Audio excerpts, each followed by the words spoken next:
Cette population est un modèle pour le Burkina Faso, un modèle de tolérance, un modèle de pardon, un modèle de Burkinabé tout court. Je le dis et c'est du fond du cœur. Quand je pense à tout ce que nous faisons subir pendant nos formations ici, et que vous arrivez à nous pardonner toujours, je suis ému. Ce n'est pas évident. Passant par Konkunya, Guénon, Kampala, Kayanadio, Tchébélé, Zeko,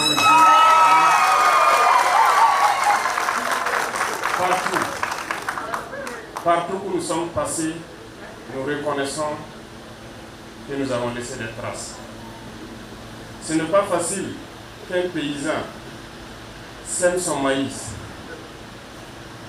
mais prend tout le soin d'apporter la culture, les engrais et tout ce qu'il faut, et qu'à la fin, il ne puisse pas récolter un seul épi, parce que nous sommes passés là-bas.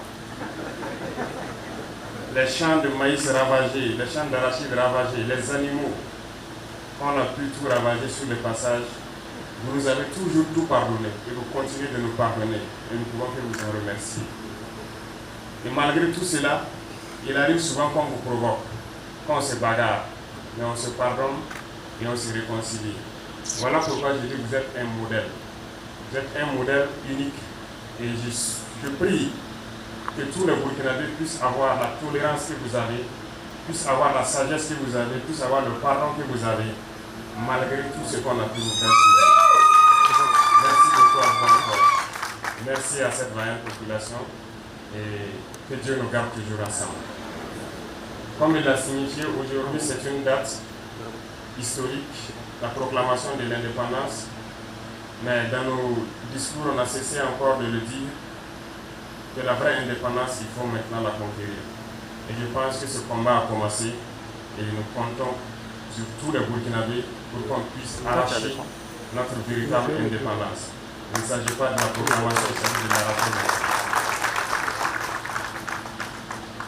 Nous sommes très heureux d'être ici et de pouvoir participer certes à la sortie d'officiers qui doivent participer à la lutte que nous avons engagée, mais aussi de pouvoir donc échanger et prendre les préoccupations et voir quelles sont les solutions qu'on puisse apporter. Je tiens aussi à féliciter donc toutes les forces de la région pour la résilience, l'esprit de combativité que vous avez eu depuis que ces événements ont commencé.